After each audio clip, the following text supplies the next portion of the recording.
Hi, this is Carmel, Crazy Cricket Lady, and we're here wrapping up our lesson in how to make an SVG file out of a Design Space file so that you can share it.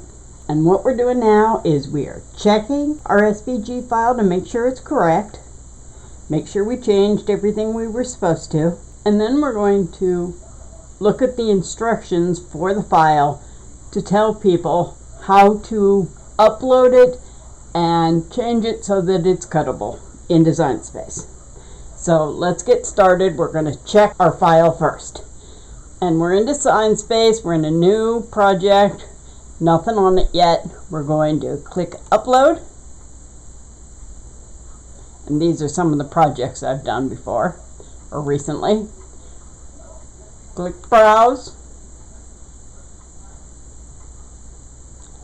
And this is usually in the right area. I keep mine in a file called Downloads, and it's right there, this St. Patrick's Day acetate card. Double click it. It'll give you a preview of what it looks like. Hopefully it's all together like this. If there's one piece way off on the side, you didn't have everything all together when you saved it. So go back into Inkscape, select the whole everything, and resave it. Okay, this looks okay, so we're going to click Save.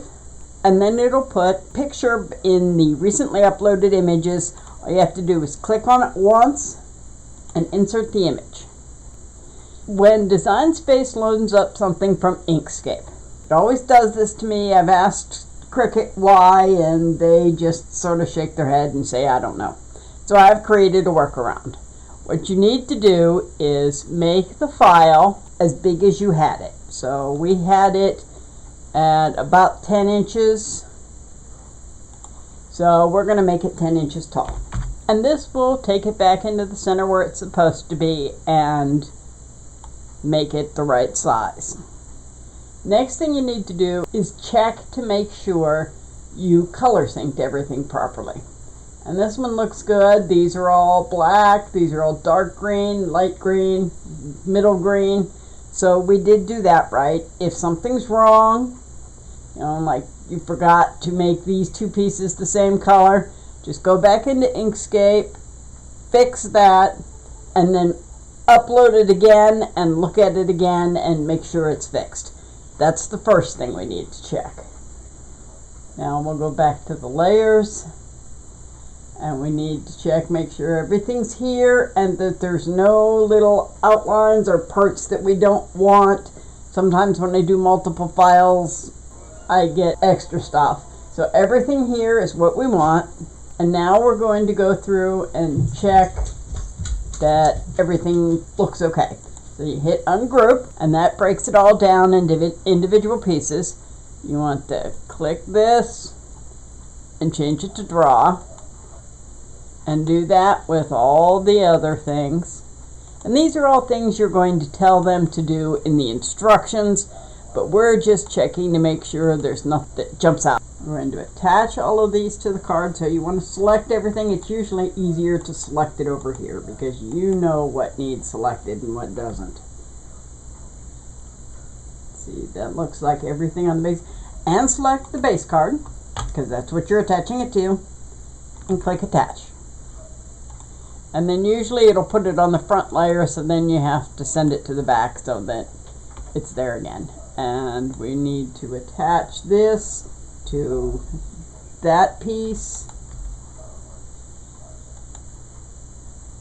And now it should be ready to cut. Just as a double check, I always click Make It. You want all of that cut out of vinyl, so we want to conserve as much vinyl as we can. So, okay, we'll put that there. That looks okay. That has all the pieces it's supposed to have, so it will cut properly. So, we checked it. It's fine. If you find anything that's off, go back into Inkscape, fix it, resave the file, and try it again. Now, the next thing we're going to do is the instructions. I have instructions made, and you can copy these. I don't care. I send them out. with every project that I post on my website. The beginning part is always the same. There's always the title of whatever card I'm working on, a picture of it, and then over here are the uploading instructions. And this is the same for whatever file you got. You're going to unzip it, how to get it into Design Space, how to, basically what we did when we started doing this, how to upload it, how to get it there. Then down here there's usually the specific instructions for that project. For instance, we made it 10 inches high and we ungrouped it. Then you select all the lines and change them to score and attach them. Select all the writing and drawing and change it to draw and attach it. And then it's ready to cut. You would save this if you made any changes, and then to upload it or email it, you'll need to combine these together into a zip file. So select the instruction sheet, hit Control and select the acetate card, go to Share, and these are Windows 10 instructions. If you have something else, I don't know how to do that, but it shouldn't be too hard. But I don't have anything but Windows 10, so this is what I do. You go to the Share page and you click Zip. And as you can see, it created a zip file. Name it whatever you want to name it. I usually just leave it as the project name. And that file now can be uploaded and emailed or whatever you want to do with it. This is Carmel, the Crazy Cricut Lady, and that is the whole lesson on how to create an SVG file from a Design Space file so that someone else can use it. In the last lesson, it's just going to be a roundup closing of what we have done, what I've taught you, and where to contact me if you have any questions. So I'll see you in the next lesson.